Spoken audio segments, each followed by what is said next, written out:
hari ini kita bakal ketemu sama beberapa orang yang pastinya kalian udah kenal. And I'm very glad to welcome all of you here. Angga, Mika, and ada guest editor kita yang pastinya memandu kita dengan sangat baik. Coki, silakan the floor is yours. Thank you, hai Mika. Hai Angga. Mbak Tevi, how are you? All good today, of course makin ceria karena melihatnya, sumringah semua hari ini kayaknya.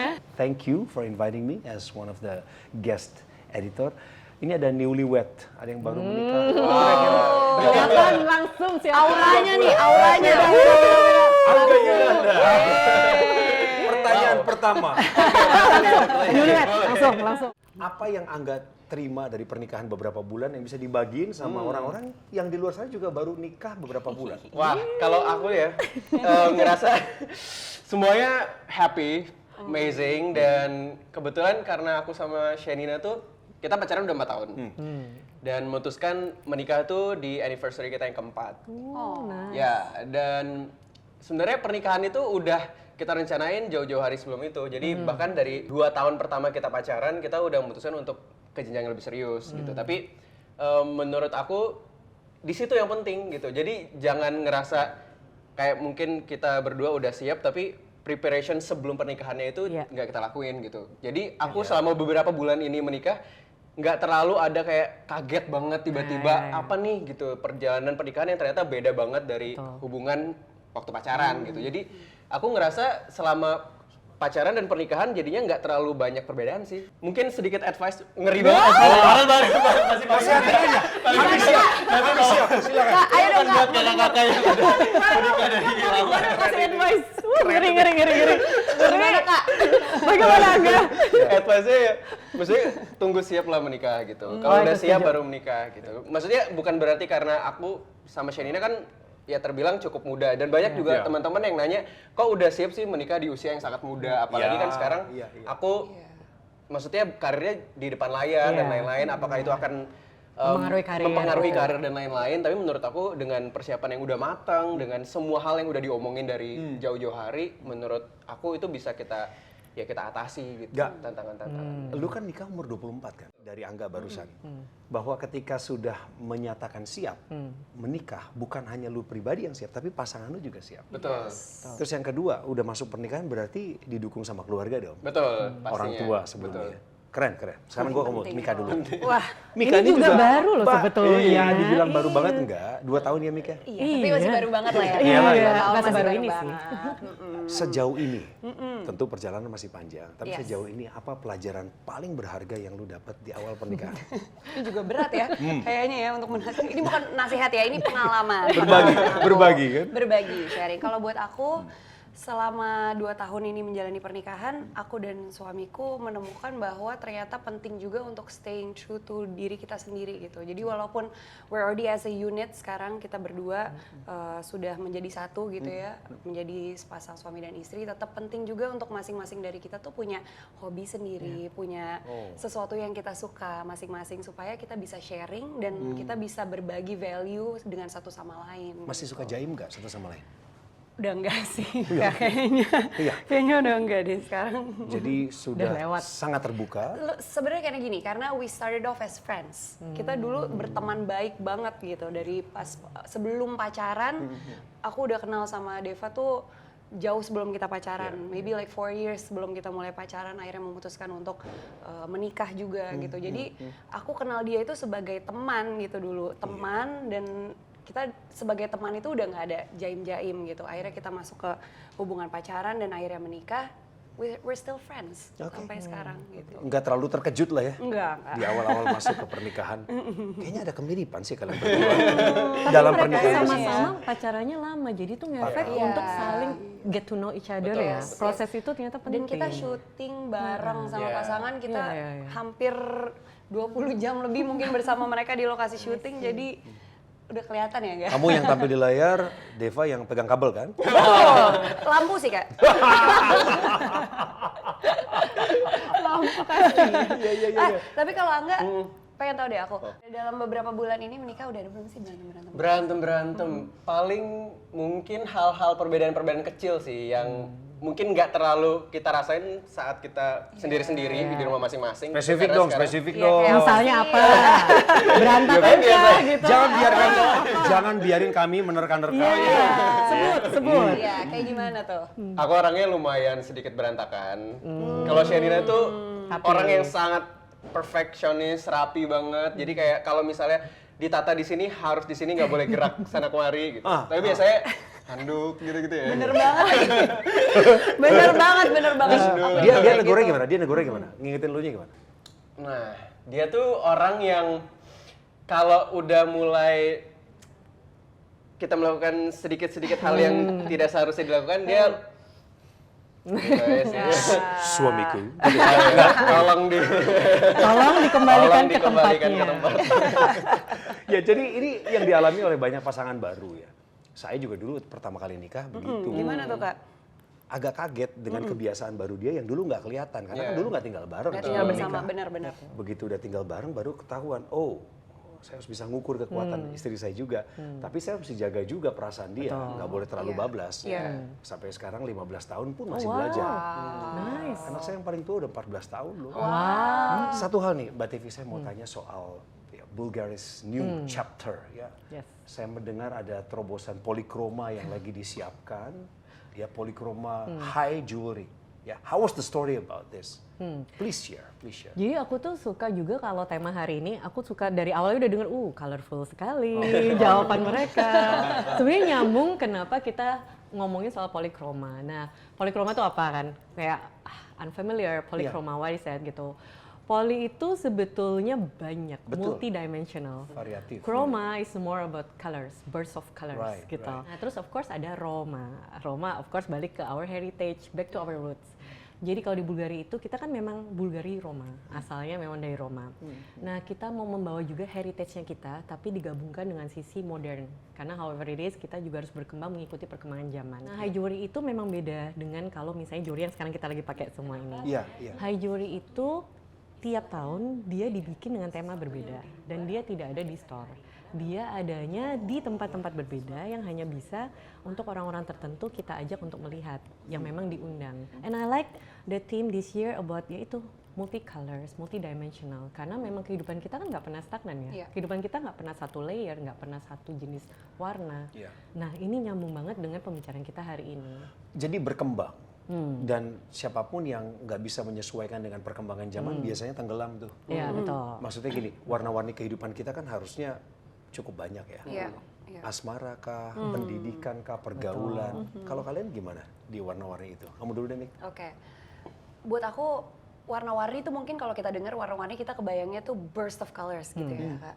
But mungkin warnanya pink, neon, mungkin ya itu yang bisa kita asosiasikan gitu kalau kita dengar. Tapi buat aku warna-warni kehidupan itu nggak selalu harus burst of colors gitu loh. Kita bisa juga kadang-kadang black, gray, white.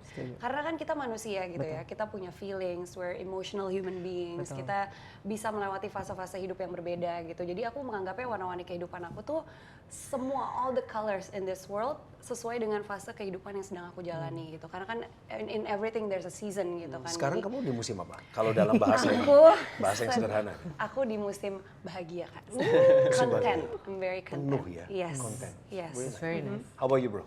Kalau aku sekarang juga Kayak dia burst of colors banget Iya. ya. Masih baru. Oh, ini mah pop of color. Pelangi. Dia lagi pelangi. Flying color. Tapi tetap simple kan? Menjalani kehidupannya tetap sederhana nggak sih? Benar Anda? banget, benar Atau banget. kamu ikut larut dalam warna-warni yang misalnya nih, sorry nih, kalau istrimu lagi heboh sendiri, kamu ikut ke sana ikutan heboh atau kamu enggak, gue tetap jadi Angga yang asli gitu. Seperti apa? Kalau aku sama Shenina tuh sebenarnya bisa dibilang kita tuh banyak miripnya, banyak bedanya juga gitu. Tapi setiap kemiripan yang kita punya itu, misalnya kayak kita punya value yang sama terhadap misalnya keputusan terhadap memiliki barang gitu. Nah, kayak sekarang karena kita baru-baru ini menikah gitu, jadi pastinya Shenina sekarang tinggalnya bersama aku. Kalau dulu karena kita ya public figure pasti punya banyak banget barang-barang dari mungkin kita zaman dulu gitu. Apalagi kalau aku kan udah mulai meniti karir dari umur 15 gitu, jadi pasti punya banyak barang. Nah sekarang tuh kita mulai belajar untuk kayak mulai menyisihkan kira-kira barang-barang apa yang bisa kita let go gitu. Kayak jadi kita nggak terlalu bergantung sama barang-barang kepribadian kita gitu. Apalagi sekarang closetnya udah jadi satu gitu, pasti otomatis harus ada spare barang-barang yang Banyakan Shanina tapi kan di klosetnya. Kalau nggak, ya kamu nambah lagi ya. Nanti klosetnya banyak Pasti di nambah rumah dong. bener. Hati-hati, jadi museum nanti. Nah jadi semenjak sama Shanina tuh aku jadi kayak dewasa, sangat dewasa gitu dalam pemikiran dan lain-lain gitu. Jadi aku sangat bersyukur sih untuk bisa bersama dengan Shanina juga. Terus Shanina juga pastinya punya banyak sih pembelajaran-pembelajaran juga yang kita dapetin bersama gitu. Orang terdekat kita harusnya jadi pengaruh utama Yes, dalam hidup betul. kita. Agree. Ya. Makanya ada dalam istilah pernikahan tuh gini, kamu akan jadi lebih mirip dengan istri kamu atau sebaliknya, istri kamu akan lebih mirip dengan suaminya. Entah wajahnya, fisiknya juga bisa mirip. Iya. You figure it out one day. Iya. Ya. Tapi banyak yang bilang sekarang kayak Jadi kalau mirip ya. Jadi mirip tuh. Iya, Bener. semua orang bilang gitu ya. rata-rata. Baru berapa bulan, apalagi berapa tahun. Iya. Makanya kalau lagi pacaran kita sering suka didorong sama teman-teman, artinya disemangatin gitu. Lu berdua mirip lu jodoh. Jodoh. jangan. Iya. Sering kayak gitu. Satu hal deh, Mika sama Angga, nanti Mbak Devi kalau mau nimbrung silahkan. Kita juga kadang hidup dalam situasi yang dimana orang-orang berpendapat tentang kita. Mispersepsi apa yang orang juga sematin sama Mika, terus Mika mau kasih meluruskan sekarang gitu. Oke. Monggo. Mungkin banyak juga yang menganggap aku tuh I had it easy gitu semuanya. Oke. Not to get me wrong, aku merasa bersyukur sekali memang karena I had all the privilege gitu. Aku lahir langsung di ibu kota di Jakarta, gak perlu merantau kemana-mana. Keluarga aku very loving, sangat supportive gitu, mendukung karir aku dari dulu. Pendidikanku juga jalan lancar gitu. Aku juga waktu itu masuk ke industri ini juga mungkin tidak sesulit teman-teman yang lain gitu. Tapi no, di balik semua itu tuh aku juga nggak, it's not all rainbows gitu loh. Aku dulu mulai berkarir di umur 13 tahun. Kehidupan aku setiap hari selama aku mulai syuting sinetron itu hanya ke sekolah dan syuting gitu. Dan itu I sacrificed a lot. I sacrificed my playing time. Betul. Aku jarang bisa ngumpul sama keluarga gitu. Dan banyak hal-hal yang tidak bisa aku lakukan di mana teman-teman aku di umur segitu tuh bisa lakuin gitu. Jadi not to get me wrong, aku bersyukur sekali dengan semua privilege yang aku punya gitu. Kayak waktu aku masuk kuliah juga aku harus sacrifice my time in the industry gitu. Aku nggak bisa ambil film, nggak bisa apa. Aku harus fokus dengan kuliah aku gitu. Jadi maybe mungkin aku kembali lagi ya, aku nggak mau bilang hidup aku susah dan lain-lain, enggak gitu. Karena aku I acknowledge the privileges that I have gitu. Aku bersyukur sekali dengan semua itu. Tapi nggak semuanya selalu gampang gitu. Aku juga mengalami masa-masa di mana aku harus memilih kadang-kadang mungkin antara karir atau pendidikan gitu. Terus kemarin juga apakah is it my time to get married gitu, itu banyak pilihan seperti itu gitu. Padahal aku masih mungkin banyak hal yang aku ingin capai juga secara individu gitu. Cuman kembali lagi it's not all easy gitu. Aku juga punya banyak hal-hal yang harus aku consider gitu. Jadi mungkin buat teman-teman aku bisa sharing ini, hidup orang tuh kadang-kadang yang terlihat nggak semuanya sempurna gitu. Kita banyak juga hal yang harus kita alami to get where we are sekarang. Ini bagus ya. Ya. Kejujuran ini menjadikan sebenarnya pemirsa, saya percaya teman-teman yang nonton ini akan lebih berempati sama Mika. Sebentar kita akan dengar dari Angga sendiri. Karena apa yang ditampilin bukan saya bilang berbeda, tapi itu yang harus ditampilkan. Bagian perjuangannya nggak semua orang mau dengar atau mau lihat. Sampai hari ini, kamu gimana Kak? Sebenarnya kisahnya kayaknya lumayan mirip sih sama aku. Aku juga mulai karir sinetron aku di usia 14. Sebentar, kamu butuh tisu? Enggak ya? Lanjut, it's okay. Jadi film nanti. 14 tahun, tapi mungkin perbedaannya adalah kalau aku dari daerah gitu. Aku asalnya dari Lombok dan di awal-awal karir sampai beberapa tahun itu aku lumayan sering berpisah dari mama papa gitu. Jadi terkadang di usia yang mungkin lumayan muda, lagi mungkin butuh tentang pendapat dan lain-lain, itu agak sedikit kurang didapatkan karena emang kita LDR lah jatuhnya gitu. Nah, pasti perbedaan-perbedaan itu yang mungkin akan ya berdampak juga bagi aku gitu di kemudian hari, dan itu yang mungkin ya orang di luar sana mungkin tidak terlalu melihat itu karena ya kita sebagai public figure pasti kita inginnya terlihat sempurna dan lain-lain, dan mungkin teman-teman yang lain juga ngelihat aku selalu mungkin bahagia, selalu happy gitu. Nah, tapi ya sebagai manusia biasa pasti kita juga punya ya turun naiknya. Tapi apa dan sih yang mereka lain-lain. pikirin kebanyakan tentang Angga yang Angga denger nih? Misalnya orang kayak tadi saya kasih contoh tuh, banyak orang mikir gue tuh orangnya serius. Seserius itu, sebaku itu, seformal itu. Ya. Ya, lu udah kenal gue kan? Tadi waktu kita di ruang rias kan, bagaimana cadang kita gitu ya. Ya saling menjaga sih. Nah apa yang orang sering salah pikir tentang Angga? Angga tuh yang orangnya manja misalnya. sering atau, salah. lu tuh anak orang kaya deh gitu misalnya, dicapin gitu. Malah lu nggak tahu cara hidup yang susah. Ya. What was that?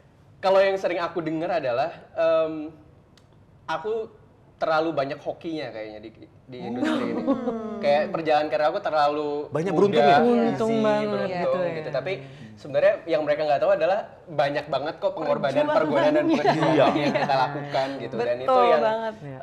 terkadang apa ya lumayan sedih dan pastinya ya kita kepikiran juga gitu. Tapi menurut aku ya komentar orang nggak akan bisa kita atur. Iya. Yang kita bisa kontrol adalah ya pandangan Respon. terhadap Iya. kita. Yap. Gitu. Terima kasih udah berani terbuka nih. Pertanyaan saya berikutnya akan lebih berisiko lagi nih. Makin lama makin deep nih. Iya, kalau kalian berkenan menjawabnya. Oke. Tapi saya selalu percaya gini, kelemahan kita bisa jadi kekuatan buat orang lain. Yes, betul. Ada nggak kelemahanmu yang sampai hari ini masih membuat Mika susah untuk maju? Ya, ya. Malah kadang minder gitu. Iya. Aduh, kelemahan gue di sini nih sebenarnya. Iya. Kalau boleh terbuka, kami senang. Oke. Buat aku pribadi, aku tuh orangnya kurang fleksibel, Kak. Maksudnya lebih ke adapting to situations and changes. I don't really like it. Aku tidak merasa nyaman harus melakukan hal yang berbeda gitu karena aku I'm a creature of habit. Aku suka building habit. Aku suka ngelakuin hal yang sama Iya. setiap hari, Berulang-ulang. berulang-ulang kali. Iya, I love doing that. Dan aku merasa aku benar-benar switch itu pas pandemi waktu itu. Pas pandemi, aku lagi ngambil S2 waktu itu. Terus aku harus belajar di rumah, kuliah di rumah. Dengan kondisi waktu itu dengan profesor dan kuliah kami tuh beda jam, time zone segala macam. Aku jadi harus bangun jam 4 pagi kadang-kadang buat kuliah dan lain-lain. That teaches me a lot gitu. Dan bukan hanya soal kuliah aja gitu ya. Aku juga I'm a planner. Aku udah nge-plan gitu. Aku suka banget organize all my days, all my years gitu. Kayak aku minggu depan aku akan pakai baju apa aja tuh aku udah pikirin gitu Kak. Dari sekarang kayak hari Senin aku pakai ini, Selasa untuk pergi sini udah kayak gitu. Tapi waktu pandemi the whole year changed, aku harus ganti semua plan aku dalam tahun itu dan ternyata it's okay. Ternyata turns out fine. Aku juga baik-baik aja, nggak ada yang salah dari aku gitu dan itu akhirnya menjadikan aku orang yang berbeda gitu. Akhirnya aku jadi punya pandangan yang berbeda, aku jadi approach hal-hal itu juga jadi lebih berbeda, aku bisa jadi lebih fleksibel, adaptif gitu dan lebih peka juga sih Kak sama sekeliling, sama diri aku sendiri Itu juga. hikmahnya ya. Iya. Mika, ya. That goes the same question. Oke. to you. Iya. Pengen tahu. Ada nggak hal yang masih bikin Angga minder sampai sekarang? Minder. Apa ya Kelemahan Kamu ya, perfect kelemahan. gitu. Sampai bingung apa ya? apa ya kekurangan? Ya kalau aku tuh mungkin yang kalau mempengaruhi kehidupan aku sampai sekarang mungkin nggak ada, tapi dulu mungkin ya. Dan itu mungkin bukan kelemahan, tapi mungkin kekurangan kali ya. Nah kalau aku tuh dari kecil tuh mungkin karena, nah ini juga ya, mungkin nggak ada parenting yang maksudnya kayak sempurna gitu ya. Meskipun mama papaku juga udah sangat ya mendidik aku dari kecil sampai sekarang dengan baik, tapi pasti ada aja mungkin hal-hal yang membuat itu menjadi sesuatu yang mungkin ya terbawa gitu sampai dewasa gitu. Nah, kalau aku bawaan kecil adalah mungkin saking overprotectivenya dulu mama papaku, dulu tuh aku sampai punya banyak trauma masa kecil yang lumayan kebawa sampai aku gede gitu. Tapi sebenarnya traumanya itu make sense sih karena dulu aku pernah tenggelam. Oh wow. Dan tenggelamnya itu mungkin lumayan parah, terus pernah kecelakaan juga motor. Jadi ada misalnya kayak membuat aku nggak bisa mengendarai motor sampai sekarang. Sebenarnya sekarang tuh udah bisa, cuma masih belum terlalu berani untuk berkendara kayak di jalan raya penuh dan lain-lain, masih ada sedikit takut. Tapi kalau Udah bisa renang berarti sekarang. renang, nah itu dia. Aku tuh berusaha untuk kayak ya menghilangkan rasa takut aku akan trauma-trauma masa kecil itu justru berkat aku syuting. Oh. Itu bener Berkat aku ada banget di sih. industri Iya. ini dan itu aku Dipaksa. bersyukur banget Iya, untuk iya, bisa iya. akhirnya banyak belajar dari Yes.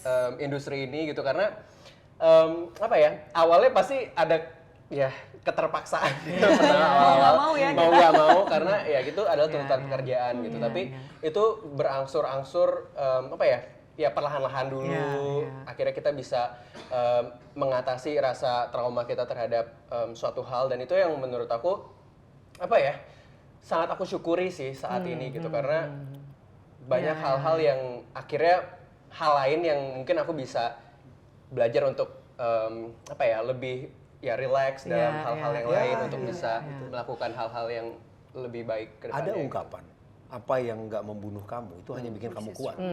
Yep. Makin kuat sebenarnya. Betul.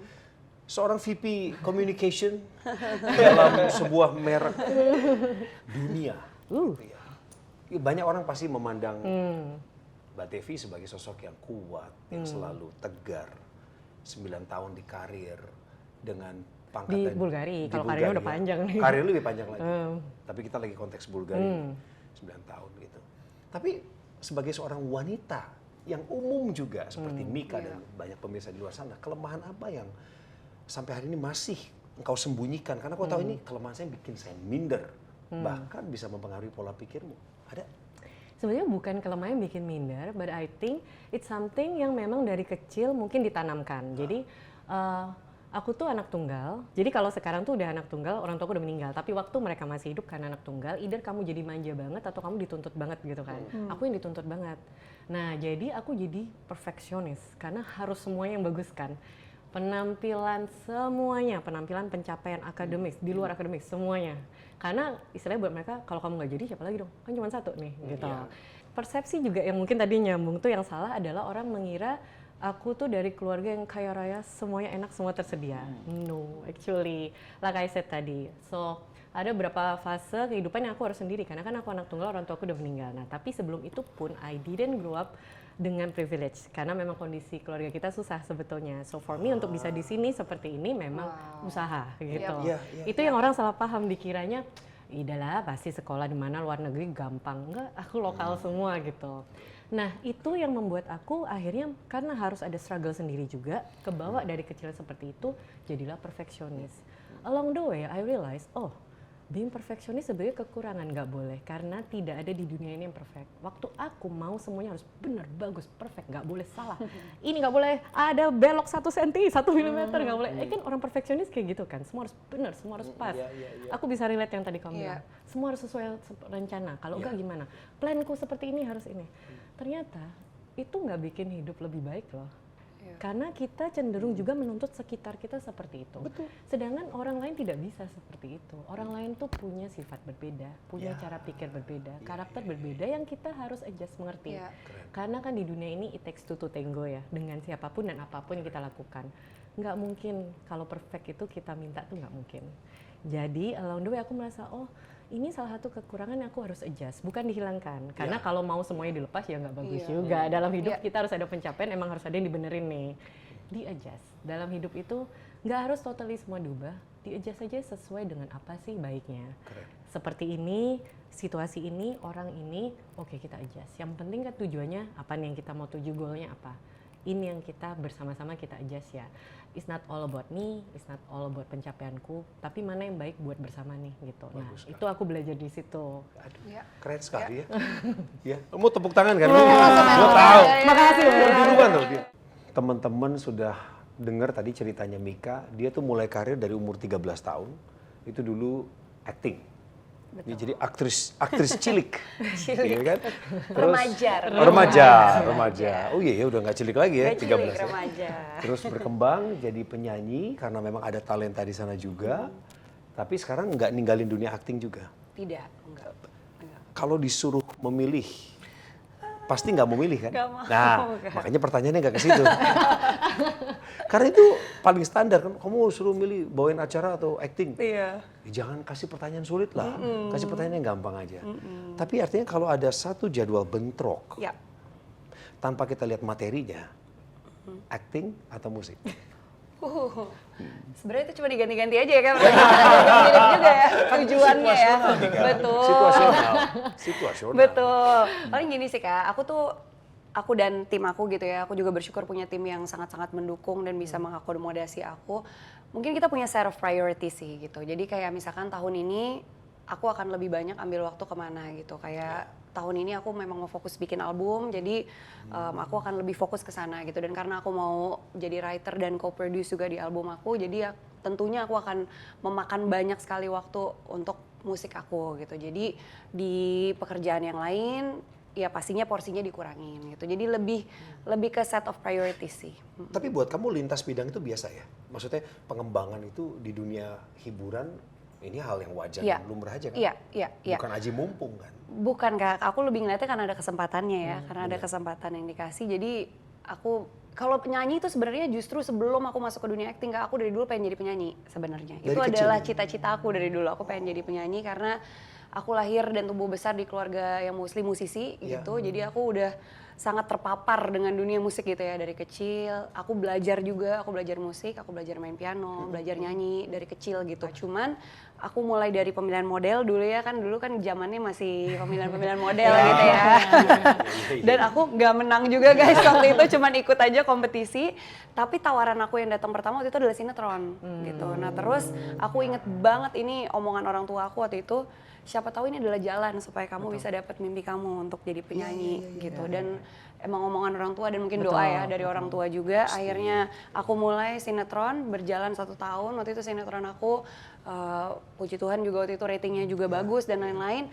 Akhirnya ditawarin ada yang mau isi soundtrack nggak? Langsung lah aku bilang mau, aku mau isi soundtrack. Ya udah akhirnya aku dikasih kesempatan untuk isi soundtrack dan itu yang membuka jalan aku jadi musisi. Ingetin dong soundtrack apa itu? Dulu sinetronnya judulnya Kepompong. Angga udah lahir belum nggak? Udah, Waktu aku Kepompong nggak? nonton. Nonton nggak ya? Bukan yang lagunya Benny itu? Persahabatan bagai Kepompong. Betul, itu soundtrack pertamanya. Itu soundtrack pertamanya. Tadi kamu cerita soal ikut kompetisi modeling gitu, terus kemudian nggak berhasil juga. Iya. Jadi ngingetin diri saya loh. Oh iya, kamu juga pernah. Saya dulu pernah ikutan kayak lomba-lomba cover boy gitu, saya didiskualifikasi. Nggak berhasil juga. Karena apa? Untuk garis. Oh, lewat gitu. Yang itu sih nggak semua orang bisa mencerna ya. Iya. Kita baru paham ya, baru mulai paham. Ikut lomba lari atau Apa ya ini ya, lomba apa ya sebenarnya? Tapi emang harus ngelewatin gitu, kayak baru bisa menghargai yang didapat setelahnya. iya. Maksudnya gini, Benar, Mbak Tepi. ingatan orang tua saya tuh selalu bilang begini, yang namanya kesempatan baik di depan itu kamu datengin aja. Iya betul. Yes. Ambil aja Nanti dulu. membuka pintu bagi yang lain. Kamu nggak pernah nyangka. Betul. Yap. Betul. Nah kalau nggak ada dunia acting misalnya, saya rasa inspirasinya Mika juga akan kecil. Yap. Betul. Tapi karena dia punya acting, mendukung dia menulis lagu misalnya, sampai akhirnya hari-hari ini, selamat ya buat Mika. It's My Time, released. Judul lagu ya, single ya. Single. It's My Time. Oh, bukan. Enak banget. Agak kesel ya pertanyaannya. Jadi singlenya Mika yang terbaru adalah It's My Time yang membutuhkan waktu 2 tahun untuk diproduksi. Wow. Nggak normal nggak sih itu 2 tahun baru keluar gitu? Sebenarnya dibilang normal nggak normal ya tergantung kitanya ya sebenarnya ya Kak. Jadi lagu ini tuh aku tulis bersama Kak Iva Fahir. Iya. Aku tulis tuh udah dari 2 tahun yang lalu, benar sih 2 tahun yang lalu. Jadi gini Kak, awal mulanya aku tuh dulu nggak pede jadi songwriter, jujur. Aku tuh ngerasa aku cuman meant to sing. Ya udah aku jadi penyanyi aja gitu. Aku nyanyiin tulisan orang lain gitu, karya orang lain gitu. Karena seperti yang aku bilang ya, aku mungkin kurang peka, kurang kayak aduh bisa grasping apa yang terjadi di sekeliling aku terus aku jadiin tulisan gitu. Dulu susah sekali gitu. Itu termasuk kelemahan ya dulu ya? Iya, Karena belum banget. menyadari potensi sesungguhnya. Iya, betul. Itu bener banget. Dan ya seperti yang aku bilang, nggak mau keluar dari comfort zone gitu. Aku ngerasa, ya udah deh nggak apa-apa, aku terima aja tulisan orang lain, aku nyanyiin gitu. Cukup dulu. kok ini juga. Cukup kok, yang penting aku jadi penyanyi gitu. Nah, turning point aku adalah di tahun 2020, ketika itu ibu aku passed away, my mother passed away di tahun 2020. Dan di situ aku ngerasa aku perlu medium, aku perlu channel di mana aku bisa menumpahkan kesedihan aku yang aku mungkin nggak bisa cerita sama orang lain gitu, kehilangan aku yang aku pengen tumpahin gitu. Dan akhirnya di tahun 2020 itu, waktu itu suami aku masih jadi pacar ya, Deva masih jadi pacar, dia bilang kamu tulis aja coba di lirik, bikin lagu gitu coba. Dan itu turning point aku akhirnya bisa nulis lagu sendiri, aku nulis lirik semua apa yang aku rasain, aku tumpahin di lagu yang aku bikin untuk almarhum ibu aku gitu di saat itu. Ini? Di 2020 waktu Tapi itu. Itu It's My Time maksudnya lagu. Bukan, Beda itu ya? lagu yang berbeda dan itu turning point aku untuk jadi I songwriter see, Kak. I see, Akhirnya I aku see, mulai I see. bisa nulis lagu sendiri dan It's My Time ini waktu itu aku nggak tahu inspirasinya apa, pokoknya aku tulis I want to make a feel good song waktu itu di 2 tahun yang lalu ya, 2 Oke, tahun lalu. oke. Aku pengen feel good song yang orang kalau denger tuh semangat, termotivasi, bisa happy gitu Iya, iya, dengar. Nah, ternyata kenapa terhold 2 tahun itu ya tentunya karena kesibukan satu dan lain hal gitu, akhirnya ke hold 2 tahun.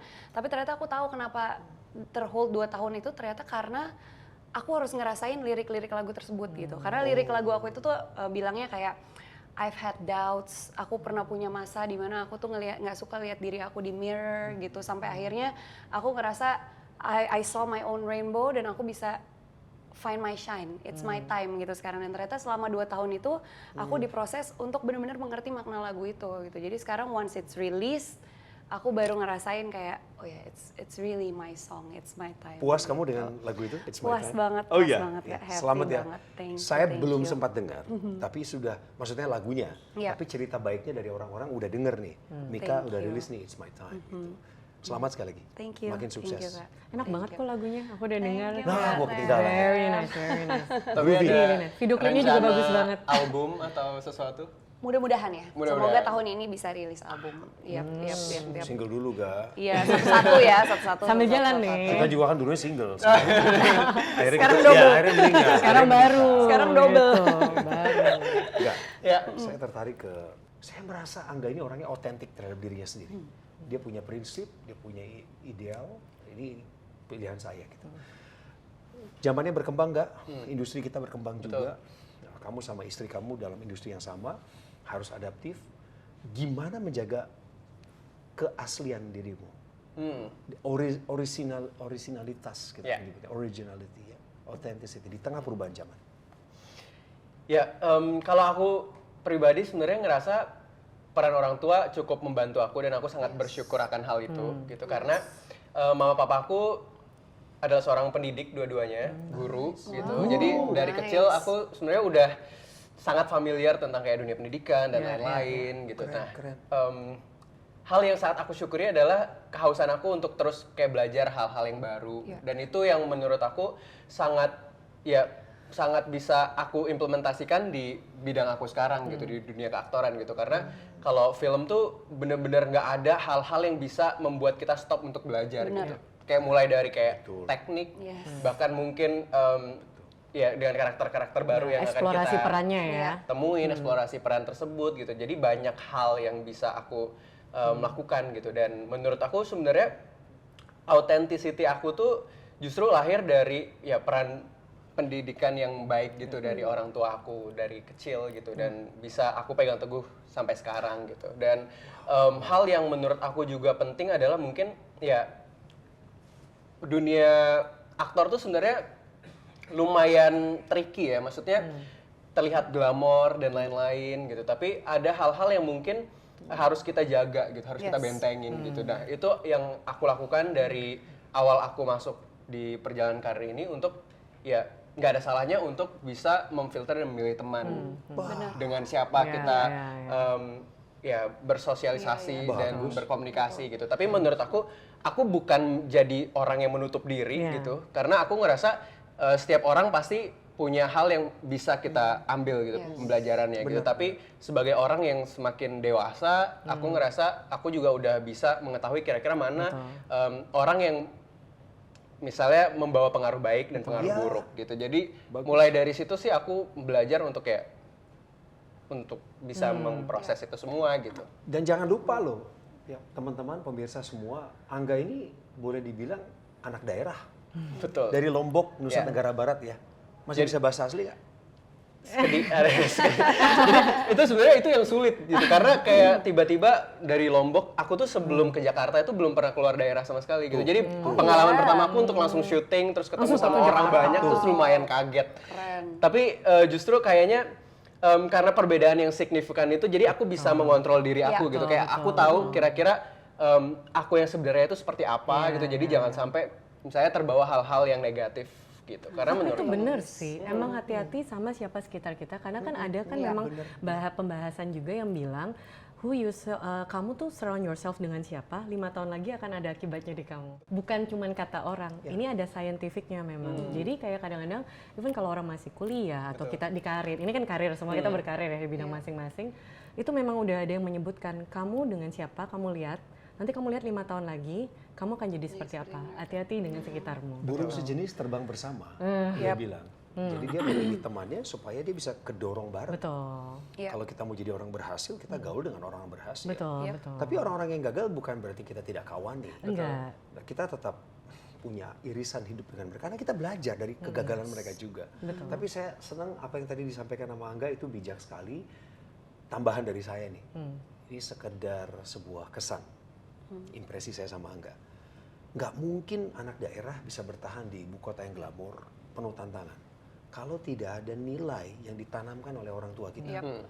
Saya udah kenal kamu belasan tahun sebenarnya. Karena berapa kali saya ada di acara televisi, saya membawakan acara, saya pernah mengundang beliau nih datang. Sekarang dia sudah menjadi wanita dewasa, lebih dewasa dari sebelumnya. Bagaimana kamu akhirnya melaju? Kalau saya boleh bilang melaju bukan cuma melangkah loh. Melangkah itu satu-satu biasanya. Ini melaju itu terobosan. Itu momentumnya adalah waktu kamu kehilangan mama. Boleh dibilang begitu? Karena orang banyak bertanya, gimana caranya mengatasi situasi sulit, terus kita bisa melampaui itu. Betul. Kalau kamu kan peristiwa. Iya, itu peristiwa yang buat aku life changing, Kak. Itu di tahun 2019 waktu itu, ibuku dipanggil Tuhan. Tapi di 2019 itu juga aku bertemu dengan jodohku, suamiku yang sekarang. Jadi tahun itu tuh benar-benar penuh dengan warna-warni, sama, iya benar-benar colorful gitu. Jadi aku pernah berada di titik terendah sekali dan akhirnya aku juga menemukan kebahagiaan aku gitu. Jadi di tahun itu, and by the way, my mom's name is also Deva. Jadi suami dan mamaku dua-duanya namanya Deva gitu. Dan aku merasa itu apa ya, berkat yang luar biasa gitu untuk aku. Dan di tahun itu benar-benar life changing. Di umur aku yang 25 waktu itu, aku ingat banget, benar-benar berubah semuanya, cara aku memandang hidup, cara aku appreciate, kayak nggak bilang ya, aku jadi lebih appreciate my dad, aku appreciate keluarga aku yang di saat itu, di momen aku lagi susah, di momen aku kehilangan orang yang luar biasa dekat dengan aku gitu. Sama seperti Mbak Tevi, aku juga anak tunggal, so I was very close with my mom gitu. Dan beliau adalah inspirasi paling besar buat aku gitu, karena wanita hebat, dulu wanita karir, akhirnya beliau meninggalkan karirnya untuk nemenin aku dulu, mulai dari awal karir aku.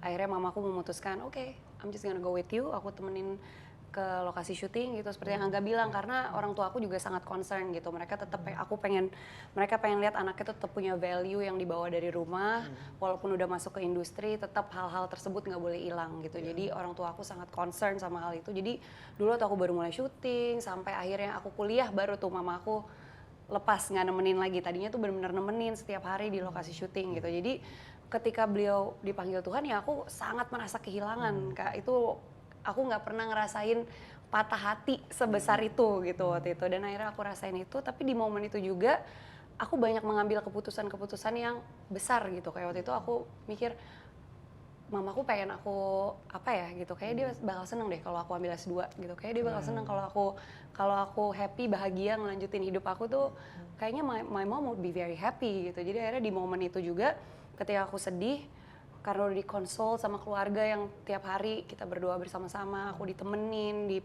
nggak pernah ditinggalin sendiri gitu sama keluarga aku waktu itu. Dan di situ juga aku ngerasa kayak, oh ya udah, berarti ini waktunya aku justru aku harus bikin mamaku bangga gitu. Jadi aku melakukan hal-hal yang aku tahu pasti mama akan seneng gitu waktu itu. Thank you ya Mika, udah kuat ngomong begitu. Angga, berapa tahun sih sekarang berkarirnya nih? Kalau di berkarir berarti mungkin 11 tahun ada? 10 ya, 10-11 ya. 10 tahun ini juga bukan sebentar. Meskipun kamu memulainya sangat muda, umur 14 tahun, sekarang dia menjelang 25. Tetap ada bagian yang pasti sulit kamu pernah hadapin. Bahkan bisa jadi hampir menyerah. Jangan-jangan ini saya nggak usah lanjutin nih, gitu misalnya ya. Tapi kamu bisa lewatin. Tolong berbagi dong sedikit. Sebenarnya bener banget loh yang ditanyain. Aku tuh sempat pengen nyerah sebenarnya di karir. Gitu, karena apa ya, itu beberapa tahun lalu, mungkin setelah COVID juga lah ya. Karena aku ngerasa, apa ya, mungkin udah terlalu penat juga, terus ditambah mungkin kayak komentar-komentar dari banyak orang yang mungkin akhirnya membawa hal-hal negatif ke diri aku gitu. Jadi aku sempat ada di fase yang sangat-sangat drop dan kayak memutuskan apakah ini momen yang tepat untuk aku mengganti jenjang karir yang lain kah atau bagaimana gitu. Karena maksudnya ya meskipun aku sudah cukup ya bisa dibilang ya 5-6 tahun dalam berkarir di industri ini, sempat kayak apa mungkin coba cari hal yang baru ya gitu. Tapi ternyata setelah aku telisik lebih jauh, mungkin hal-hal yang membuat aku ingin menyerah itu justru hadirnya dari apa ya kayak omongan negatif dari orang gitu. Dan justru setelah aku berusaha untuk lebih apa ya enjoy dalam setiap project aku yang aku jalanin, terus tanpa mendengar hal-hal negatif dari orang lain, itu justru membuat aku jadi lebih tenang gitu. Dan itu yang aku sangat syukuri sih, karena mungkin sebelum-sebelumnya itu udah terlalu monoton mungkin rasanya ya gitu. Terlalu monoton kayak perjalanan kayak syuting, kayak cuma syuting pulang, kayak cuma jadi rutinitas aja gitu mungkin. Jadi kayak awal-awal sparknya udah perjalanan kayak nah, ada. sparknya itu udah lumayan sempat kayak meredup gitu, tapi justru aku tuh mulai berasa lagi untuk kayak ngerasa oke, ini adalah ternyata hal yang sangat aku cintai dan aku ingin selalu berada di sini itu saat aku syuting Mencuri dan Saleh. Terus akhirnya aku juga bertemu sama keluarga aku di Budi Pekerti gitu, 2 film aku yang sangat menurut aku membekas dan membuat aku jadi semakin cinta justru sama dunia film ini gitu. Dan itu sangat aku syukuri sih bisa bertemu sama mereka dan membuat aku jadi semakin kuat sekarang gitu. Kan peristiwa lagi kan. Ini punya peristiwa, ini punya peristiwa, titik terendah nggak seharusnya kita abaikan. Betul. Tapi aku pengen nyeplosin satu hal yang tadi tuh aku suka dia karena dengar kata negatif dari orang. Itu yang aku pengen bilang, makanya orang hati-hati dong kalau ngomong sama orang. Setuju. Karena di masa kini terutama people think they can say anything then they can get away with it. Karena mereka tinggal ketik, tinggal ngomong, nggak pernah kelihatan orangnya siapa. Bisa aja sebetulnya they're coming from a dark place of themselves karena mereka yang lagi tidak puas dengan hidupnya atau mereka yang punya apa ya kepahitan dalam hidupnya and they think they can just lash it out like that just because orangnya nggak akan bisa balas atau nggak tahu kamu siapa, terutama selebriti gitu kan. Hati-hati loh, jangan ngomong negatif. I really concerned about it dan aku merasa bahwa boleh nggak orang lebih tone down, jangan yang disebarin negativity, jangan segampang itu ngomong negatif, mau keluarga juga, orang terdekat, atau bahkan orang nggak kenal. Karena dunia ini lebih baik loh kalau ditambah positifnya, kayak tadi ternyata begitu dia bisa nambah positif dikit bangkit lagi, begitu bisa suatu positif dan orang tuh lebih gampang kebawa negatif sebetulnya, manusia tuh lebih bawa itu, lebih susah positif. Jadi kalau udah bawaannya aja kita negatif, ditambahin masukan negatif, itu nggak bagus. So I really like that you bring it out tadi itu karena pengen ngomong people boleh nggak jangan negatif dong, jangan kebanyakan lah negatifnya. I know it's hard karena hidup ini juga susah, tapi tolong dikurangin, ngefek kan ke orang. Ini kan bukti nyata, berarti ada yang cerita kayak gitu, jadi kurangin dong gitu. Saya selalu percaya kata-kata itu bisa menjadi kehidupan, tapi bisa juga membawa kematian. Iya, hati-hati. Semua dimulai dari kata-kata. Terima kasih loh, tadi kamu bilang saya hampir nyerah, tapi saya tahu lewat peristiwa ABC saya harus maju lagi. Emang kalau lu nggak jadi aktor, lu maunya kemana? Aku pas tadi pengen tahu itu. Aku penasaran mau nanya. Kayaknya gue jadi apa ya? Maksudnya apa sih? Aku penasaran. Angga mau jadi apa? Kira-kira jadi Kamu apa? pengen jadi apa? Bentar, gue sih punya tebakan terbaik. Apa tuh? Ketua Ormas. Gara-gara tadi dia nyeplos itu. Oh enggak, aku tahu. Angga tertarik politik ya?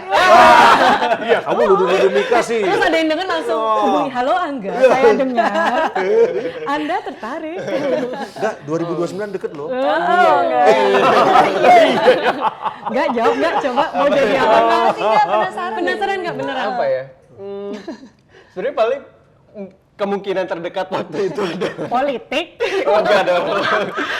Masih aku mungkin agak jauh sih dari politik. Tapi paling ya bisnis, mungkin mencoba buka bisnis atau Entrepreneur ada lah, di belakang layar gitu. Oh, ingin jadi Mungkin produser bisa atau jadi apa? gitu. Ya. Pada saat kamu lagi lemah Angga waktu itu, ada nggak orang yang Tuhan kirim berbicara spesifik tentang ini dan akhirnya kamu bangkit lagi? Siapa orang itu? Pastinya Shenina sih. There we go. Ya, pastinya Shenina dan Apa yang dia bilang? pokoknya ada satu momen yang mungkin itu udah lumayan kayak ada di puncak keterpurukan aku gitu. Jadi bener-bener kayak aku luapkan semua mungkin isi hati dan lain-lain gitu. Tapi aku tuh emang orang yang termasuk sulit untuk bisa kayak menyampaikan pendapat aku gitu kayak dulu beberapa tahun yang lalu gitu. Nah, saat struggle itu pun hadir tuh di saat awal-awal hubungan percintaan aku dengan Shenina gitu. Jadi aku bersyukur juga aku berpacaran dengan Shenina waktu itu karena dia benar-benar ya banyak memberikan insight-insight yang baik untuk aku. Setelah itu selesai, pokoknya gimana tuh cara jelasinnya ya? Pacaran sama Shenina 4 tahun gitu. Nah, jadi kayak 2 tahun belakangan gitu, jadi kayak setengahnya dalam perjalanan karir aku dan Shenina itu kita datang ke kayak psikiater juga gitu karena ya maksudnya anak muda kayak Gen Z mental health issues dan lain-lain gitu, tapi justru itu yang membantu aku juga sih, misalnya mulai dari karir terus percintaan, mungkin ada keluarga juga dan lain-lain gitu, dan aku tuh bukan denial gitu misalnya tentang apa mungkin problem-problem yang ada di hidup aku gitu, karena menurut aku misalnya kalaupun kita ke psikiater itu bukan berarti, atau psikolog bukan berarti kita ya maksudnya kayak udah urgent banget atau apa, kan kadang-kadang orang ngerasa kayak kalau misalnya lo ke psikolog berarti lo gila atau apa gitu, tapi misalnya bukan cuma itu gitu, mungkin kalau dalam case aku adalah karena aku lumayan sulit untuk mengutarakan pendapat, jadi kadang-kadang apa yang ada di ada di benak aku tuh nggak bisa disampaikan dengan baik, dan itu yang sangat membantu aku untuk bisa kayak meregulasi emosi aku, terus kayak dari psikolog juga membantu banyak hal dalam berkomunikasi aku dengan diriku, dengan Shenina dan lain-lain. Enggak, di luar sana, di sono itu banyak orang yang butuh bantuan tapi belaga kuat. I can handle this, no I don't need you. So, akhirnya mereka terpuruk. Padahal kita ini, ingat loh, makhluk sosial loh. Interaksi sama orang lain juga penajaman buat karakter kita.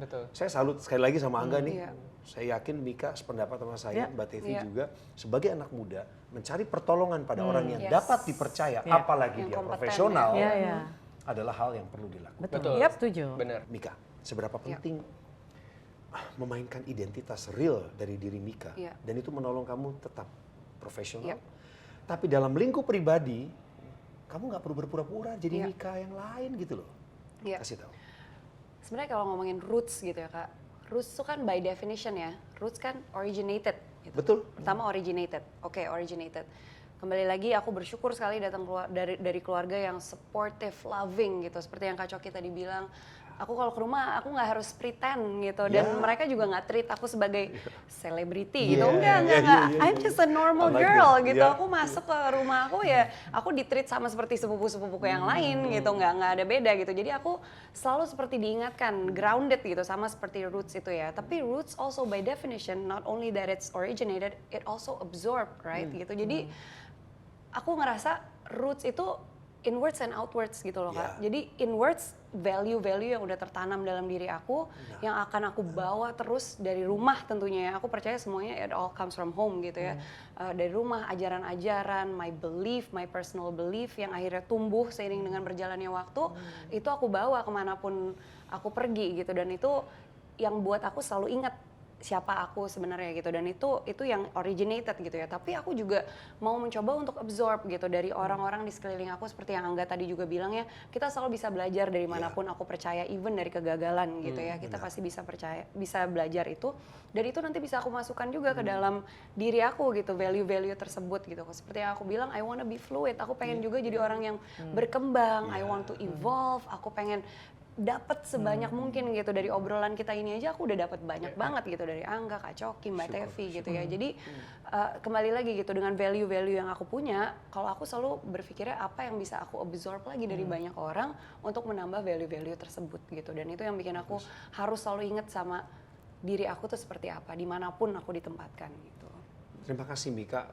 Angga sama Mbak Tevi setuju dengan apa yang Setuju dia banget bilang? sih. Banget. Coba Setuju pendapat banget. kalian Bagus banget untuk itu. pengkayaan. Bagaimana kalau kamu setuju atau ada pengalaman pribadi lagi nggak? Kamu dulu. Karena menurut aku ya kerendahan hati itu sangat penting juga. Yes. Dan aku, misalnya kalau roots itu ya, aku tuh selalu, ini yang aku syukuri juga ya, pembelajaran dari mama papa gitu. Kalau mereka tuh selalu ya menanamkan tentang 3 hal gitu. Kayak ya minta tolong, Ya, Yap. maaf, Yap. dan terima kasih. Ya. 3 Jadi, kata ajaib. 3 Iya, kata iya, ajaib betul, itu betul. menurut aku Magic words. sangat sangat apa ya, membuat kita jadi ya lebih grounded juga. Yap. Dan aku sangat bersyukur sih akan hal tersebut yang aku terapkan sampai Iya. sekarang gitu. Iya. Setuju. Iya.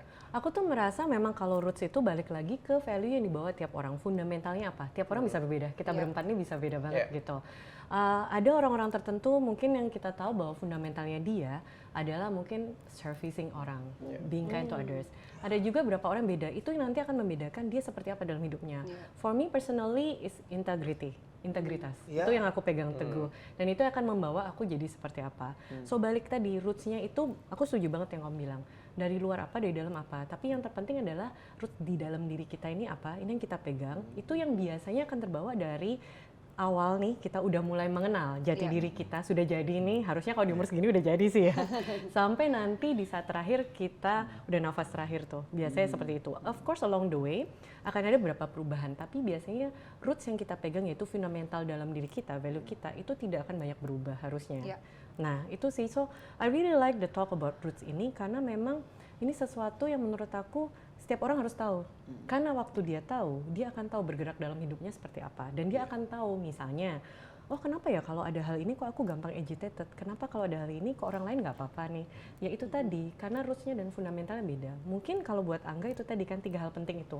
Ada orang mungkin dididiknya nggak gitu, jadi buat dia kenapa aku harus ngomong sorry? Kan cuman gini doang.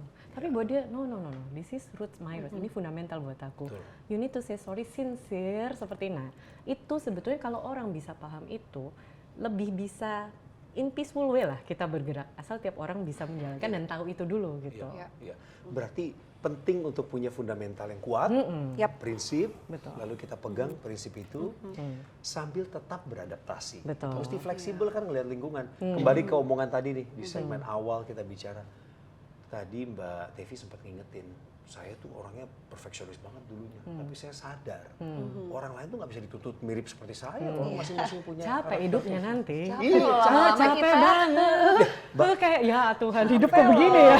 Dan itu sama buruknya dengan kita ngomong ke orang kata-kata negatif loh. Betul. Makanya nyambung dari tadi pembicaraan kita tuh se-fluid itu ternyata. Iya, menuntut orang lain untuk jadi sama seperti kita.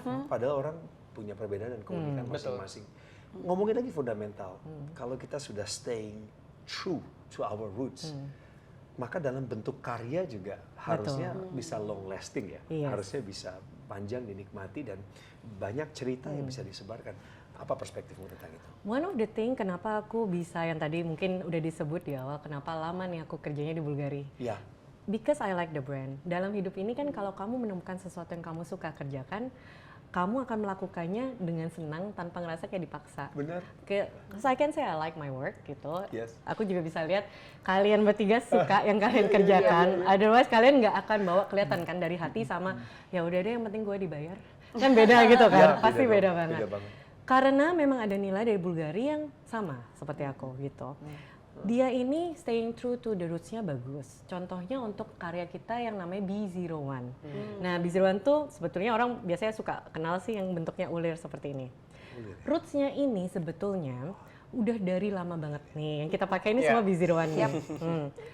Jadi dia udah lama banget. Udah munculnya dari tahun 1999. Ada yang pasti belum lahir yang waktu tahun ini. Itu kayaknya udah seumuran berarti. Udah.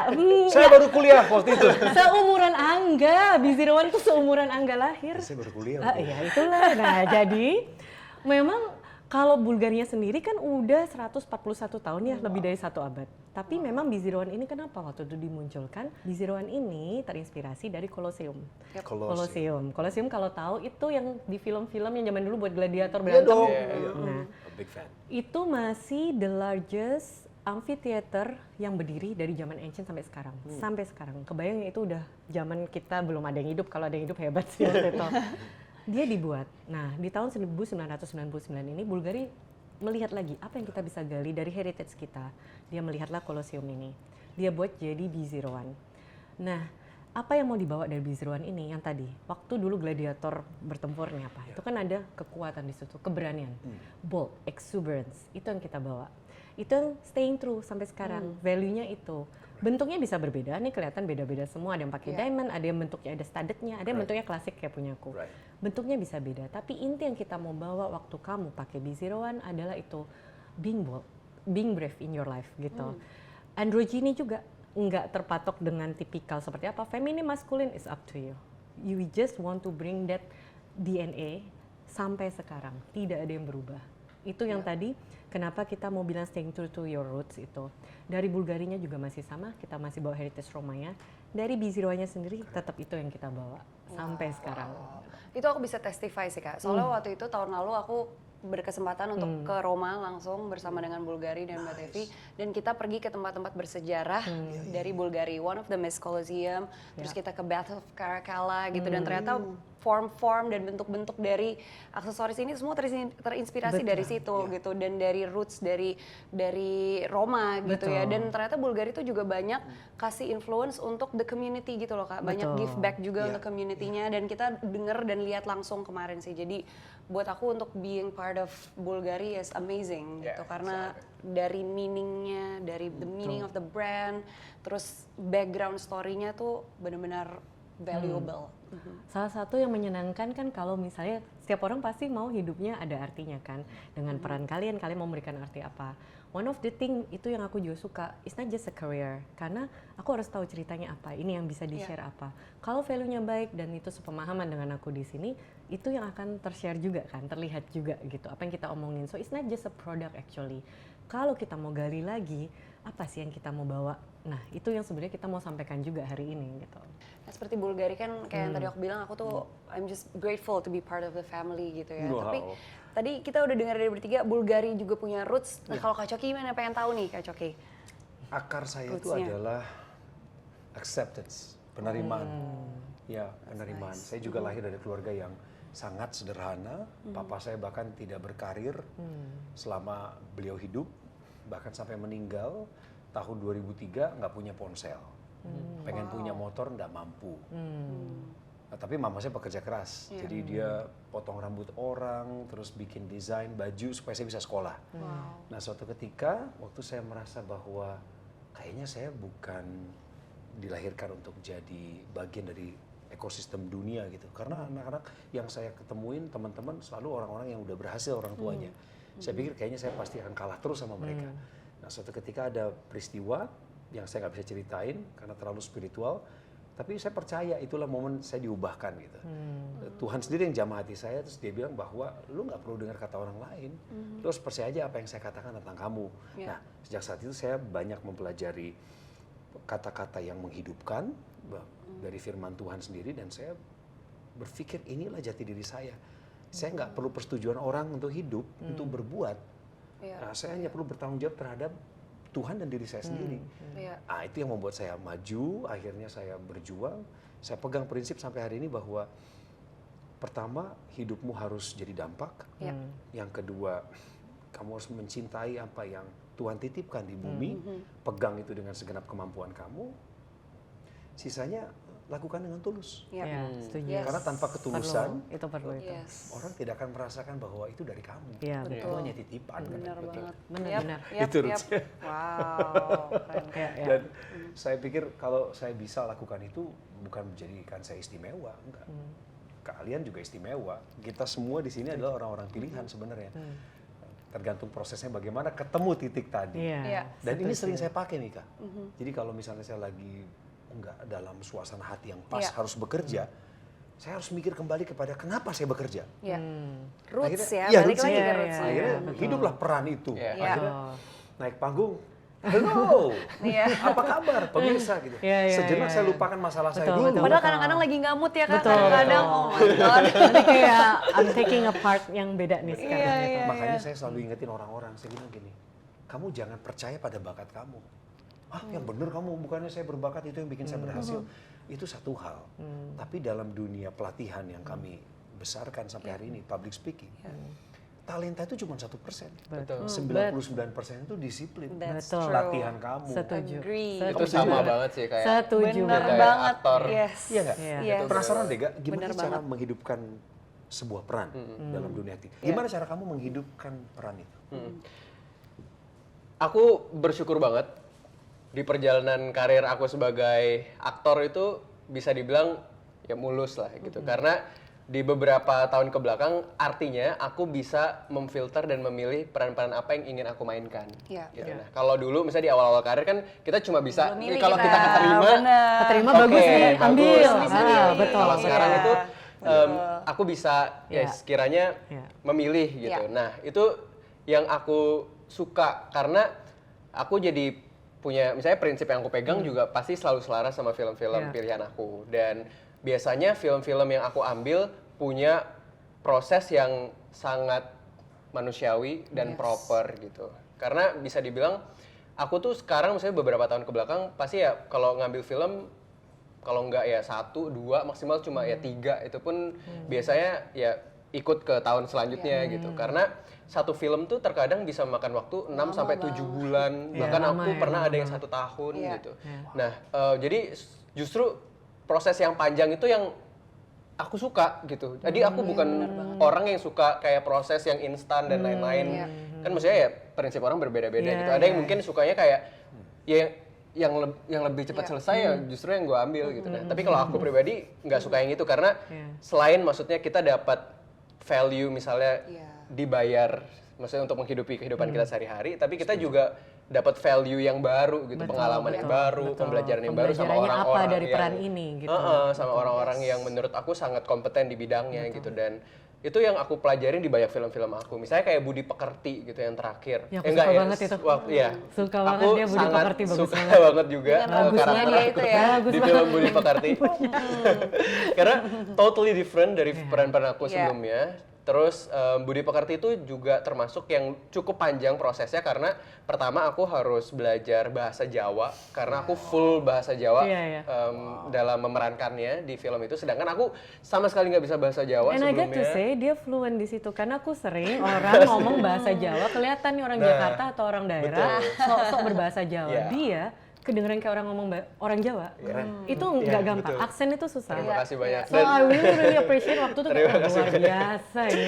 Dan itu yang Iya. justru susah dan tricky. Iya Nah, kan? makanya aku berani mengambil tantangan itu karena aku ya ditemani sama proses yang juga benar. Yes. gitu. Betul. Kayak itu yang aku suka setiap proses-proses dalam film-film Iya, aku betul, gitu. Kayak aku mempelajari aksen itu nggak sebentar gitu. Karena menurut susah aku ya apapun bahkan kayak detail sekecil apapun di dalam film yang aku luapkan di karakter aku tuh menurut aku penting untuk aku gitu. Jadi aku sangat bersyukur banget kalau misalnya aku punya film yang ya prosesnya semuanya berjalan dengan baik dan lancar gitu. Nggak mau gampangan dia, Mik.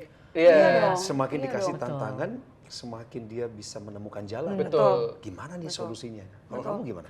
Sama sih Kak. Tadi mungkin going back to what you said, aku setuju banget yang soal talenta itu Kak. Karena jujur kalau kamu tanya aku ya, aku dulu sebelum masuk ke dunia acting, aku tuh ngerasa aku gak punya talenta sama sekali. lagi, Gak sama ada banget, talenta. sama. Gimana caranya bisa acting depan kamera? Gimana gitu loh, kita nggak pernah punya pelajaran apa-apa, nggak ada basic acting, nggak pernah ngeliat siapapun juga acting itu. Jadi waktu masuk ke industri pertama kali, cukup kaget juga gitu. Nah tapi justru ternyata proses yang kayak Angga bilang tadi tuh proses bertemu dengan banyak orang, konsistensi, terus mau belajar, kita dapat semua ilmu dari orang-orang yang hebat, yang udah jauh lebih dulu daripada kita gitu. Itu yang bersyukur banget sih. Mungkin yang tadi Angga bilang, aku dan Angga juga mungkin beruntung karena kita mulai dari sinetron yang very fast paced, yang kita dituntut setiap hari harus skripnya baru turun kadang-kadang dan lain-lain gitu ya. Belum lagi jam tidur kita yang mungkin kurang sesuai di waktu itu.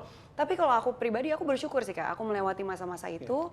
Sekarang kita sudah ada di posisi yang kita bisa memilih gitu peran. Untuk 1 tahun ini mau ambil beberapa project gitu. Itu kita bersyukur sekali udah bisa ada di posisi itu. Sekarang aku justru menghargai gitu. Karena aku ngelewatin semua itu dulu proses dimana kita nggak punya pilihan, nggak bisa gitu. Kalau emang belum skripnya belum turun ya, udah kita tunggu aja di lokasi terus sampai skripnya turun ya, enggak ya gitu. Dan kadang-kadang tiba-tiba datang skripnya harus berenang jam 12 malam ya kan enggak. Setiap hari waktu. Jadi hal itu iya. I think people need to learn dari yang mereka tadi berdua bilang adalah proses. Karena zaman sekarang semua orang maunya instan. Sedangkan tidak ada yang bagus dengan karbitan. Mangga karbitan sama mangga matang pohon pasti beda. Betul. Beda banget. Nah, Iya. ini berproses dan proses itu bisa take years. Yap. Tapi orang sekarang enggak, aku udah tahu, aku ngerti, aku yang paling ini. Terus udah, yang penting kelihatan bagus. Beda loh, kelihatan bagus polesan dengan melewati proses. Nanti jadinya akan beda banget. So I'm really glad you guys say that, karena orang perlu belajar untuk proses ini. Iya. Saya bersyukur dengar cerita proses kalian.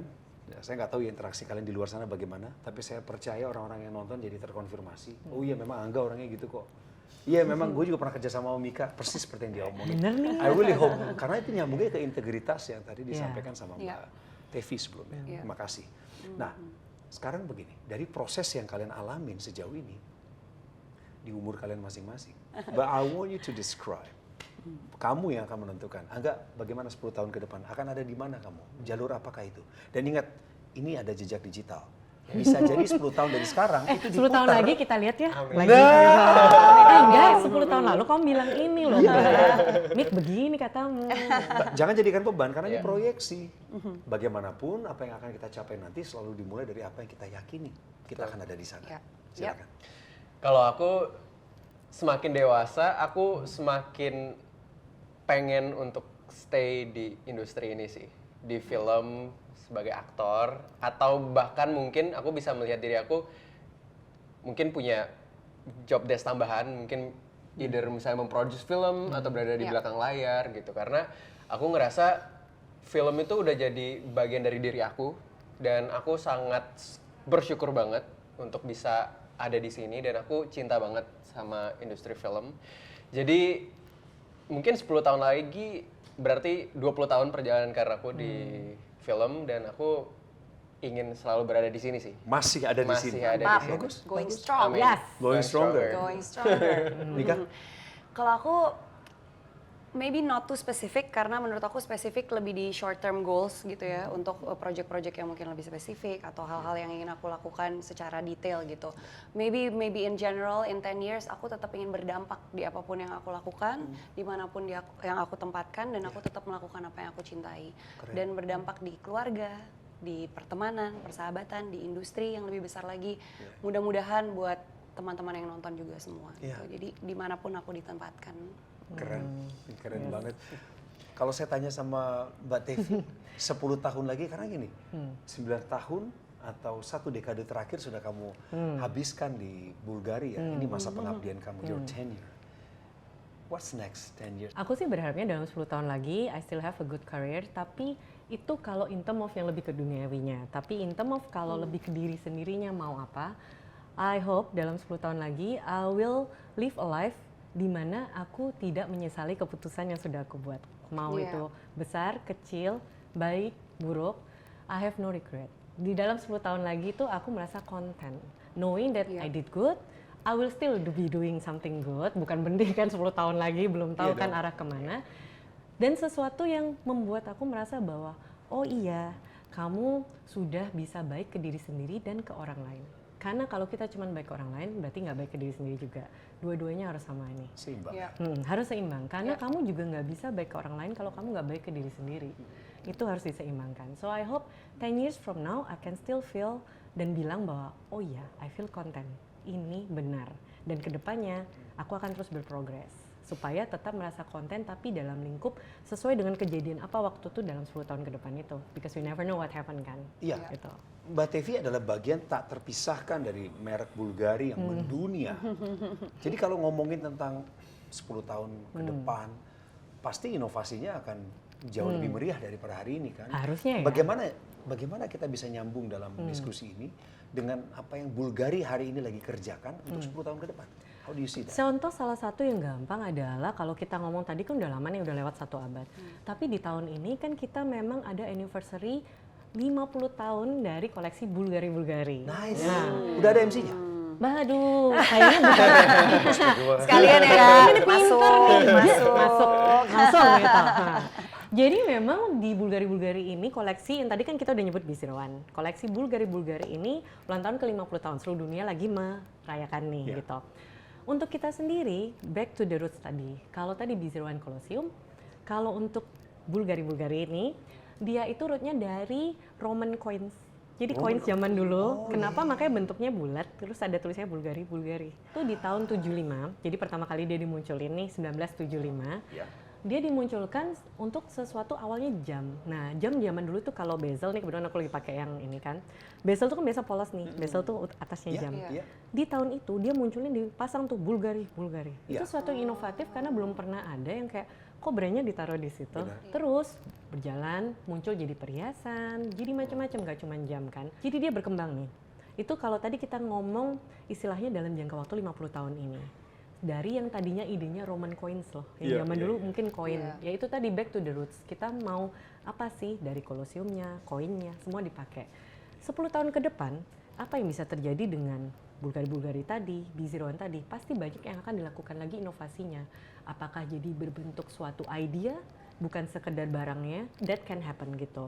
Terus dengan perkembangan kita ada AI, teknologi, apa yang akan disambungkan? Instead of ini dibuat sesuatu yang kita separate, tapi digabungin untuk orang lebih, oke juga ya kalau pakai misalnya Bulgari-Bulgari ditambah dengan inovasi apa lagi, teknologi apa lagi. So in 10 years from now, I think we can really benefit from there. So we're not just wearing a watch or jewelry, tapi something yang akan lebih inovatif lagi. I think that will happen in Bulgari. Bagus sekali penjelasan. Looking forward. Looking forward for the opportunities also to collaborate. Of course. Terus 10 tahun lagi masih bareng gitu kan? Iya dong, amin. Tetap ditemenin Bulgarinya. Iya dong. Saya ingin bergerak sedikit ke momen manusiawi lainnya. Ya. Di saya banyak cerita ini, tapi saya pengen dengar dari kalian bertiga dulu. Apa cerita yang nggak menyenangkan dalam situasi-situasi yang sebenarnya harusnya kalian diterima gitu loh, harusnya kalian dihargain, ini malah sebaliknya. Tapi ujungnya kalian malah bersyukur. Ya. Pernah disepelekan lah, apapun itu yang tidak menyenangkan. It's time to share now. Kalau buat aku, mungkin gini Kak, kalau dulu ya di zaman aku masih awal-awal berkarir gitu, dulu tuh ada stereotipikal kalau main sinetron kayak nggak bisa main film deh. Nggak bisa karena aktingnya beda. Bukannya masih sekarang? Kalau sekarang aku nggak tahu ya, semoga industrinya udah semakin berkembang. Kan aku udah melihat banyak banget talenta-talenta bagus kok sekarang. Tapi dulu aku pernah ada di posisi itu gitu, karena kita mulai dari sinetron. Ketika masuk film pasti ada gitu kayak keraguan-keraguan, cocok nggak ya dia main film gitu, karena mungkin terbiasa aktingnya tuh dipoles secara sinetron gitu ya. Benar. Jadi untuk masuk ke film tuh cukup sulit gitu dan banyak sekali keraguan-keraguan yang aku dengar dan aku tahu gitu. Tapi kayak justru, beda kelas juga nggak sih Mika? Iya, Oh, mungkin mereka ngecapnya begitu, Kesannya, kesannya iya. begitu gitu ya di waktu itu. Nah, pastinya at the moment sedih ya kita dengarnya, maksudnya really, dan kita jadi doubting diri kita juga gitu. Bisa nggak ya aku main film ya, aku udah kebiasaan dengan sinetron dan lain-lain gitu. Tapi justru ternyata if I look back, justru itu yang bikin aku jadi work extra hard. Aku harus bisa membuktikan kalau aku juga bisa gitu. I deserve a place here and I work as hard as you juga gitu. Jadi memang kesempatan yang beda. Kita memang mungkin oke, seperti aku dan Angga ya, kita nggak ditawarin film di awal, kita harus mulainya dari sinetron. And I don't think it's wrong gitu. Itu hanya memulainya kan. Tapi kan untuk perkembangan selanjutnya, next step-nya kita mau mengambil apa, itu kan tergantung ke kita juga gitu. Usaha yang udah kita berikan.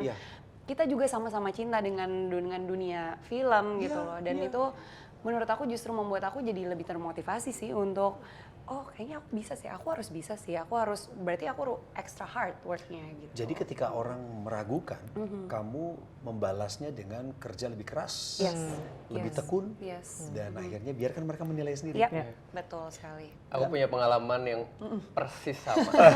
Sekali lagi. Kalian mirip banget sih. Mirip banget. Mirip banget. Makanya kayak, oh my god, langsung flashback. Flashback kan. Tapi kalau aku Cocok ya dibawa berdua ini. Justru jauh sebelum aku main film bahkan. Jadi ada satu cerita saat hari pertama aku syuting sinetron pertama aku. Saat aku datang ke Jakarta waktu itu. Baru banget itu. Belum mulai syuting sama sekali. Karena waktu itu kebetulan syutingnya malam. Iya. Jadi aku harus nunggu dari siang lah mungkin atau dari pagi aku Nggak ngapa-ngapain, nunggu nggak doang. ngapa-ngapain, jadi nunggu doang. Layu sebelum berkembang itu namanya. Keburu capek. Jadi dia sekarang terbiasa nunggu nggak ada apa-apa ya. Biasa nih. Nggak masalah. Tapi aku benar-benar sudah memaafkan, maksudnya meskipun aku tidak mendengarnya secara langsung, tapi saat itu mama aku yang mendengarkan dan mama aku yang menceritakan ke aku. Tapi dia menceritakan ke aku tuh untungnya nggak langsung di Saat hari itu itu juga. ya. Iya. Kalau saat di itu hari itu drop juga mungkin aku langsung. langsung pengen pulang. Bijak. Oke, apa yang Sangat dikatakan? bijaksana ibu aku. Jadi sebelum aku syuting tuh aku bener-bener orang baru, belum pernah syuting sama sekali. Terus kebetulan mungkin ya make sense juga gitu ya, maksudnya pandangan dari yang ada di lokasi syuting untuk apakah ini adalah keputusan yang tepat untuk aku berada di situ, gitu. Karena pertama bukan artis. Ya, wah, Terus anak belum daerah. anak daerah lagi, belum punya pengalaman apapun di bidang syuting waktu itu. Terus akhirnya ada yang menyarankan untuk kayak apakah mau diganti aja nggak Wah. sama Oh, astaga. kayak aku punya orang lain nih Di gitu. saat itu? Di saat itu dan mama aku kebetulan denger, jadi kayak mama aku pasti langsung shock banget dan Wow. nggak kebayang, maksudnya tidak terpikirkan kalau mamaku ada orang yang begitu. akan bilang seperti itu gitu. Tapi setelah aku mendengar cerita dari mamaku, justru aku bukan malah pesimis gitu. Jadi aku pengen membuktikan ke orang tersebut kalau aku punya value yang sama terhadap pekerjaan aku dan aku ingin berusaha yang terbaik di setiap apa yang aku lakukan gitu. Jadi di setiap harinya meskipun ya kita masih belum paham sama sekali, saya kayak of blocking, course lah. ada master Masih awal shot, banget gitu apa, loh. awal banget dan Bener-bener gimana. kanebo kering. Kanebo Kita kering. tuh di depan dia aja. Iya kan? Ini apa? Gimana sih caranya? Iya. Belum ngerti. Jadi meskipun di hari-hari awal tuh aku strugglingnya luar biasa Yes, banget, tapi banget. aku selalu percaya kayak aku juga berharga Iya, gitu. Iya. Aku juga bisa untuk berusaha yang terbaik, yang lebih, karena menurut aku ya konsistensi itu ternyata hal yang sangat penting dan itu yang membuat aku jadi percaya sampai sekarang bahwa ya bakat dan gift itu sebenarnya Betul. ya nggak, maksudnya cuma 1% bagian dari Iya. perjalanan karir kita gitu, dan itu yang selalu aku tekuni sampai sekarang dan aku tekankan gitu, karena dan akhirnya ya tanpa aku harus membalas ucapan Oh, dia, look at me now. dia bisa melihat perjalanan karir aku hingga Kalau saat ini. sekarang gitu. orang itu minta Angga. Waktu itu dia minta Orang lain. orang itu minta Angga diganti, sekarang dia minta Angga ke sini. Iya, Beda. Dan jadwalnya ditahan sama Angga. Nanti dulu Sorry, ya. sibuk. Nanti dulu ya, lagi sibuk. Sibuk ya. Aku pilih. Tapi Mbak Devi, dari Angga tadi saya belajar bahwa ternyata kekuatannya dan ibunya adalah kesabaran. Dari Mika tadi saya lihat ada ketekunan, bahkan buktikan dengan kerja keras bisa melampaui. Kalau dari aku sih, of course ada ya, namanya juga manusia ya. Pasti ada waktu momen jatuh banget nih yang kayak kapan bangunnya kok jatuh banget tuh. Nah jadi waktu itu karena aku berkarir kan, karena aku di dunia karir woman ini. Iya. Sempat waktu itu ada satu momen di tahun itu, I really want this job. I feel like I'm the perfect candidate for this job dan ini harusnya bagus nih buat aku. Terus di saat itu kenapa aku juga pingin kerjaan ini, karena my personal life lagi hancur banget. Jadi ada kegagalan lah di hubungan yang harusnya penting dan udah cukup lama buat aku. So I feel like oke, nggak apa-apa, personal life abis, tapi at least pekerjaan nih dapet lah yang bagus nih. Nggak dapet, ternyata aku nggak dapet. Gagal, aku ditolak gitu. And I feel like, hah seriusan? Karena seumur hidup aku selalu dapet yang aku mau biasanya, asal aku kerja keras for that. So itu, hah seriously, personal life abis? Career life juga habis nih, nggak salah nih, biasa orang cuma salah satu loh. Ini kok dihabisin dua-duanya ya? Karma jelek apa yang terjadi padaku? Waktu lagi mikir apa yang terjadi, kenapa? Tapi of course, waktu lagi di bawah, ya kalau tetap di bawah ya nggak jadi apa-apa. Kalau besoknya masih nafas, bangun, usaha lagi, jalanin lagi, nggak bisa dong stuck di situ. Kan the world doesn't evolve from around you ya, usaha lagi dong gitu. So aku jalanin lagi, aku usaha lagi. Apparently itu lead me to this job di Bulgari. Jadi ternyata sebetulnya memang aku tidak harusnya di situ karena aku ada tempat yang lebih baik di sini. Dan ini jadi karir yang terpanjang yang aku pernah selama aku hidup berkarir. Dan ternyata habis itu memang aku juga ketemu pasangan hidup yang sama aku sekarang. So memang waktu itu mungkin harus dijatuhin dulu supaya sadar bahwa memang tidak mungkin untuk mengajar perfeksionisnya yang tadi aku bilang di awal, nggak bisa semuanya seperti yang kamu mau. Tidak harus semua seperti yang kamu plan. Be humble enough to know akan ada kegagalan, tapi bukan berarti itu beneran gagal. Mungkin juga untuk mengajari bangkit, jalanin lagi, kerja keras lagi, usahain lagi. Apparently reward di akhirnya jauh lebih bagus daripada seandainya waktu itu aku dapat kerjaan itu. I'm very grateful for that. Itu yang menurut aku kegagalan yang jadi sesuatu yang I'm very grateful. Ya, ternyata penundaan itu nggak selalu buruk ya? Enggak, ternyata bagus malah. Sometimes it's to save us nggak sih? Iya, betul. Belum tahu aja, tunggu ada plannya kok. Gitu. Ya, asal kita melakukannya dengan benar. Betul. Kan tetap prosedural kan? Iya. Nah kalau waktu itu aku diam aja ya nggak jadi apa-apa. Iya. Gitu dia. Saya jadi ingat ya. Kalau kamu Cok pasti ada juga nih kayaknya. Ini Saya hidupnya nih. menghabiskan 3 tahun pertama karir saya di Bandung. Penyiar radio tahun 1999 sampai 2002. 2002 sampai 2005 saya hijrah ke Jakarta jadi wartawan. 2005 saya resign, jadi freelance. Ceritanya mau jadi pembawa acara televisi. Itu mimpi saya. Tapi kejadian kok. Ya, itulah bersyukur ya semua kemurahan Tuhan. Tapi saya ada bagian juga sih kerja keras itu. Saya pikir di awal karir saya sebagai seorang pembawa acara, semua itu akan baik-baik saja. Sampai akhirnya saya diizinkan Tuhan sakit. Jadi kesehatan saya bangkrut, nol. Sudah di ujung tanduk. Terus rekening saya juga nol. Waduh. Saat itu, di tahun 2005. Begitu sudah istirahat 3 bulan, pasca sakit, lagi mau pulih nih, saya mulai ikut casting lagi. Iklan. Semua agensi yang masuk SMS ke handphone saya, mengundang casting iklan. Terus semua saya datangin di Jakarta. Jadi orang bilang katanya, lu banci casting, terserah. Gue butuh pekerjaan. Iya, benar. Datanglah saya. Setiap kali casting, 10 kali, 9 pasti ditolak. Yang satu nih akhirnya nih ada jalan. Begitu udah hadap depan, hadap kanan, hadap kiri, Coki Sitohang, tinggi 176, berat badan waktu itu agak melonjak, karena baru sembuh dari sakit. Ujung-ujungnya produser bilang begini, saya hanya butuh kaki kamu saja. Saya jadi bintang iklan kaos kaki yang namanya terkenal itu, tapi hanya kaki saya yang difoto. Akhirnya saya nego, saya bilang, Pak boleh nggak saya liatin muka saya dikit aja? Enggak, gue cuma butuh kaki lu doang, aman.